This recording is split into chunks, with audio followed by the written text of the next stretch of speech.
Salut tout le monde, à cet instant très précis, je suis en train de démarrer la première vidéo de ma chaîne YouTube. Donc je ne vais pas vous mentir, là je suis un petit peu stress.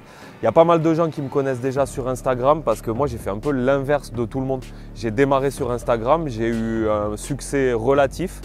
Et fort de ce succès, je me suis dit pourquoi pas échanger avec une nouvelle communauté et partager un petit peu ma passion des plantes sur YouTube. Aujourd'hui, pour démarrer, j'ai décidé que j'allais pas me foutre de vous parce qu'il n'y a pas qu'une serre avec des plantes. Là-bas dedans, il y a un aquarium géant. À l'intérieur, il y a des prédateurs.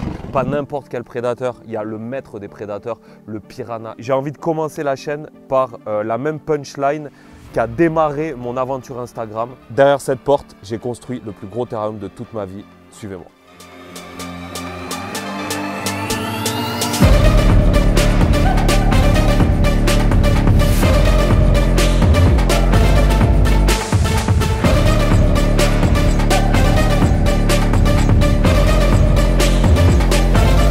Bienvenido a Medellín. Ici, c'est mon antre, c'est la Colombie, c'est le Costa Rica, c'est l'Équateur, c'est la Guyane. Dans cette serre, il n'y a quasiment que des plantes d'Amérique du Sud et j'ai vraiment trop hâte de toutes vous les présenter une par une. Ah mais je viens de penser parce qu'en fait, elle est passée en défonçant une de mes plantes. Je ne vous ai pas présenté mon chien. Hortense, viens.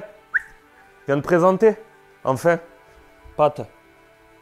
Et oui, ça c'est Hortense, aka le boubou, le technicien. C'est le clébard qui me suit dans toutes mes aventures. Elle, vous n'avez pas fini de la voir. Quand vous la voyez comme ça, là, avec ses petites oreilles pendantes et tout, vous vous dites ce chien est en dépression. Non, non, en fait, pas du tout. Elle est super heureuse, mais c'est juste que ça se voit pas. Elle est heureuse de l'intérieur. Là derrière, il y a mon lagon privé. C'est un aquarium qui fait 13 000 litres. Mais attention, danger et baignade interdite parce que si vous rentrez le moindre orteil là-dedans, je ne réponds plus de rien. Je ne suis pas sûr qu'en les recomptant, il y en aura 10. Bon, quoi de mieux pour commencer qu'une des plantes de la famille des Aracées, c'est ma famille favorite qui va être la plus grande du monde. Cette plante, il y a 2 mois, j'ai planté un petit bulbe comme ça. C'est un petit peu de la même famille que les tarots et tout ça. Je ne sais pas si vous connaissez, si ça vous parle. C'est une plante qui va avoir la capacité de faire des feuilles qui font presque ma taille, 2 mètres de long. Voilà, tout simplement. J'ai vraiment hâte qu'elle grandisse beaucoup plus que ça. Je pense qu'à la fin de la saison, elle va être aussi grande que moi. Et d'ici la fin de l'hiver, elle va prendre 5 mètres carrés. À mon avis, il va falloir trancher dans le vif parce que je ne vais pas pouvoir la garder mature à long terme. Mais il fallait absolument que je vous la présente. En plus de ça, elle a une capacité incroyable, c'est qu'elle est hydrophobe. Vu qu'elle vit dans un milieu très humide, l'eau, quand elle touche les feuilles, il y a une petite pellicule sur les feuilles qui permet à l'eau de ruisseler, de perler directement, un peu comme les trucs déperlants qu'il y a sur les voitures. Regardez, je vous montre, c'est incroyable.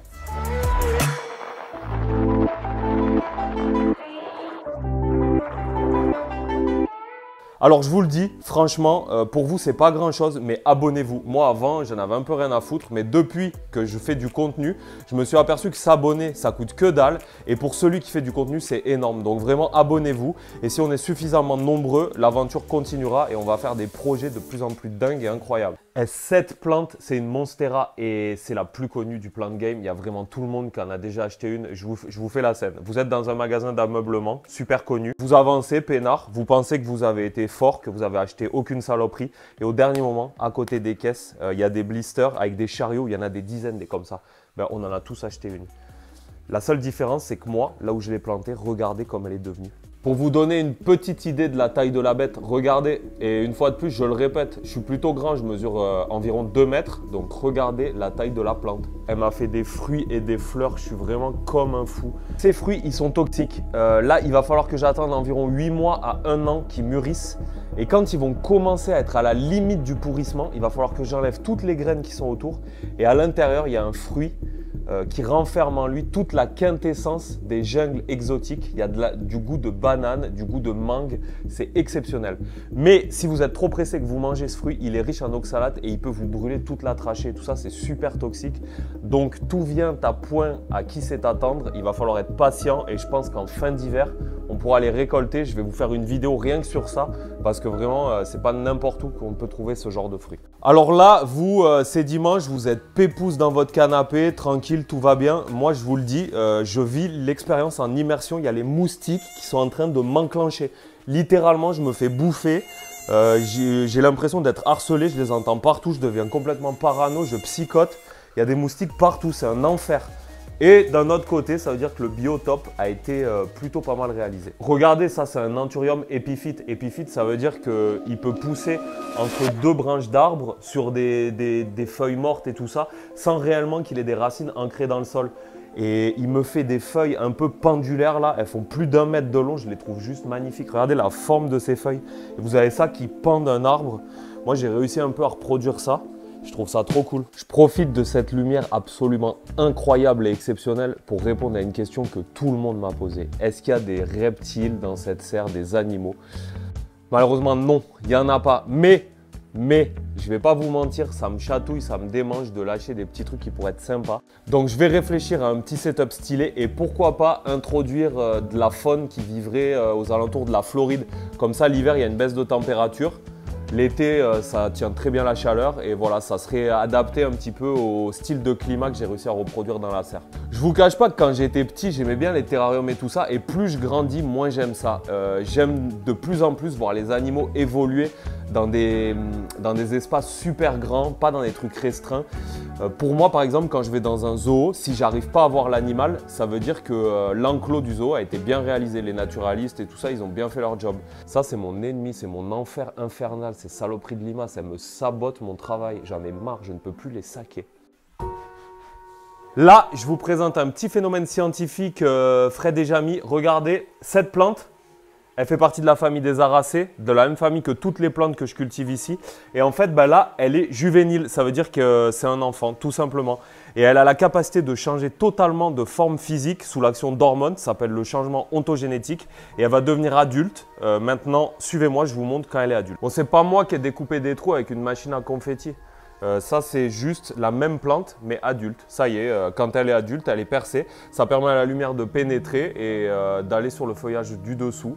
Après, il y a d'autres théories. On ne sait pas exactement laquelle est la bonne, mais en tout cas, ce que vous pouvez voir et qui est certain, c'est que la forme adulte, elle n'est pas du tout pareille que la forme juvénile. Et regardez, maintenant, je vous montre une petite mignonnerie. J'ai la même plante, mais bébé. Genre vraiment bébé. C'est trop mignon. Regardez, elle est collée à son support totalement. On dirait que je l'ai gluée sur la planche en bois. Je la trouve vraiment trop cool. Regardez cette plante. Ça, c'est peut-être même une première française. Elle a une multitude de fruits qui ont poussé. Ça, c'est de la résine. C'est en fait quand la plante est au stade femelle, qu'elle est prête à recevoir du pollen, elle fait une sorte de résine toute collante comme ça. Et il y a une multitude de fleurs, il y en a 1, 2, 3, 4, 5, 6, 7, 8, 9, 10, 11, 12, 13, 14, 15, 16, 17, 18, 19, 20, 21. 22, 23, 24 fleurs, c'est du jamais vu, c'est incroyable, elle est pleine bourre celle-là, je l'adore. La spécificité de cette plante, c'est que regardez ces feuilles, il y a plus de vide que de plein. On dirait qu'elle a... Moi, ça me fait penser un peu au masque de Scream, regardez. Je la trouve incroyable.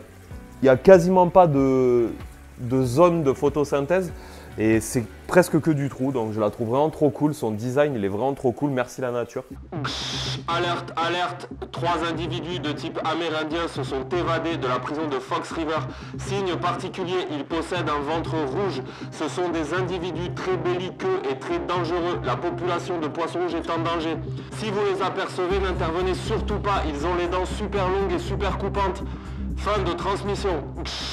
Les haters, spécial dédicace à vous, vous aviez raison. Véronique fait un infarctus. Mon installation était claquée au sol. Les piranhas se sont engouffrés dans la moindre petite faille et ils se sont barrés. Ils sont actuellement en train de vivre leur meilleure vie dans l'aquarium. Là, je vous entends murmurer d'ici dans mon micro, comment ont-ils pu s'échapper de l'aquarium? Un aquarium, c'est un aquarium. Eh bien, en fait, je vous explique. Venez voir, je vous montre. Les piranhas, c'est des prédateurs un petit peu particuliers parce que quand l'eau devient trop chaude, ils sont atteints d'une sorte de frénésie et ils deviennent super agressifs. Le tout Internet, le tout Instagram m'a dit « mais t'es un malade, tes piranhas, ils vont éclater tous tes autres poissons ». Du coup, moi, qu'est-ce que j'ai fait? J'ai paniqué et j'ai fabriqué une petite cage ici présente à piranha. Ce truc, c'était censé être Fox River spécial pour piranha, mais je suis quasiment certain qu'il y avait un piranha qui avait les plans de la prison tatoués sur le dos. Donc j'ai checké et en effet, il y en a un qui avait un tatouage de prison sur son dos. C'est pour ça qu'ils se sont barrés, c'est pas du tout de ma faute. Bon, la cage à piranha, clairement, je suis bon pour la démonter, mais j'ai un autre problème, c'est que dans cet aquarium, il y avait le poisson rouge de mon fils. Pour l'instant, ça se passe plutôt bien, mais est-ce que ça va durer? Ça, c'est une autre question. Ne t'inquiète pas, ça va bien se passer. bien se passer, ne t'inquiète pas. Enfin, quand je dis ça se passe plutôt bien, tout est relatif parce que je crois qu'ils lui ont un petit peu composté l'arrière de la queue. Mais voilà, mais c'était sûr en fait. C'était sûr. Bon, je vais pas vous mentir, de base, les piranhas dans l'aquarium, j'étais pas trop pour parce que c'est réputé compliqué.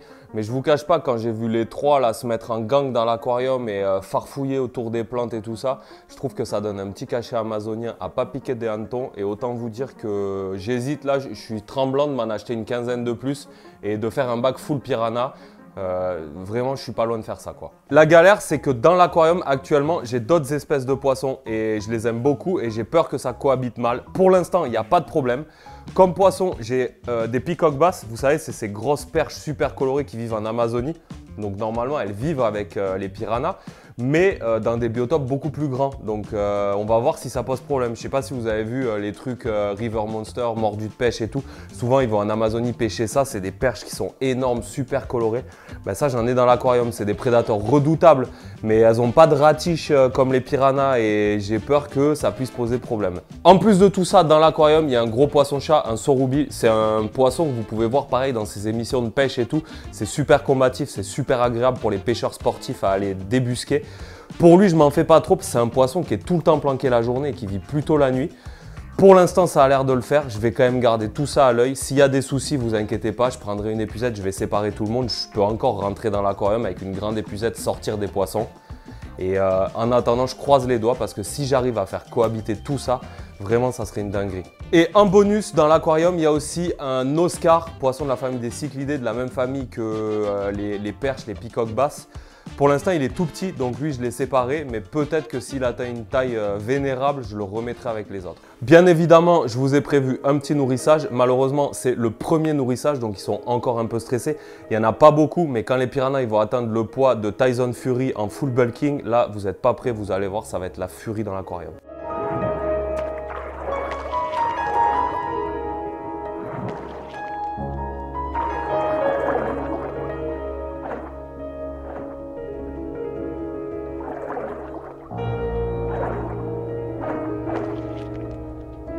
Au niveau de l'alimentation, pour l'instant, je donne des granulés déshydratés protéinés spéciaux pour les poissons. C'est une formule qui a été faite exprès pour pas que l'aquarium soit trop pollué, etc., etc. Je vous parlerai peut-être de cette marque plus tard.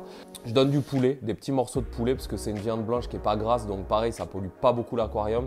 Et je m'arrange à ce que tout soit consommé direct pour pas que les filtres s'encrassent, etc. Bon, je suis en train de suer comme un renard des surfaces, mais c'est parce qu'il fait super chaud dans la serre. Là, dites-vous, on est en Colombie, on n'est pas en France. En parlant de filtres, je vais quand même venir vous montrer la partie technique. Venez, suivez-moi. L'eau, elle part de la bombe de fond de l'aquarium et elle arrive directement dans ce pré-filtre. Ça, c'est un pré-filtre d'une marque chinoise. C'est pas la folie, mais ça sert vraiment de pré-filtration. À l'intérieur, il y a des mousses. Ça va enlever les plus grosses particules. Il y a aussi un filtre UV 55 watts. Et de ce filtre, ça part directement à un second filtre qui est caché là-bas dessous. Donc ce filtre, il m'a été offert par OAS. Franchement, dédicace à OAS, c'est trop des bons parce qu'ils m'ont filé le filtre. Je les ai contactés, je leur ai parlé du projet. Ils m'ont même pas demandé quoi que ce soit en échange, donc je suis trop content. Il y a aussi un filtre UV en plus de 55 watts pour une qualité d'eau irréprochable. Et à l'intérieur du filtre, j'ai mis des masses filtrantes de la marque Sichem, cailloux spéciaux avec une surface poreuse incroyable qui permet d'avoir énormément de bactéries qui vivent à l'intérieur. C'est la fin de cette première vidéo YouTube pour moi, donc je suis trop content de vous avoir fait rentrer un petit peu dans mon intimité, dans ma serre, dans mon aquarium. Comme vous le savez, moi je suis pas un YouTuber professionnel, c'est ma première vidéo, c'est la première fois que je fais ça. Donc si vous voyez des choses, si vous avez des questions, je prends tout, le positif, le négatif. Par contre, si vous êtes négatif, faites gaffe à vous, vous finissez avec les piranhas. En ce qui concerne les projets à venir, bientôt, une cabane exceptionnelle dans les arbres. À l'heure actuelle où je vous parle, le projet a déjà commencé. Il y a déjà une plateforme de plus de 40 mètres carrés qui est perchée à 12 mètres de haut dans un arbre. Je vais partager ça avec vous sur YouTube. Donc franchement, donnez de la force, abonnez-vous, partagez. Vraiment, vous ne serez pas déçus. Je ne vais pas me foutre de votre gueule. Salut les potes, on se rejoint dans très bientôt.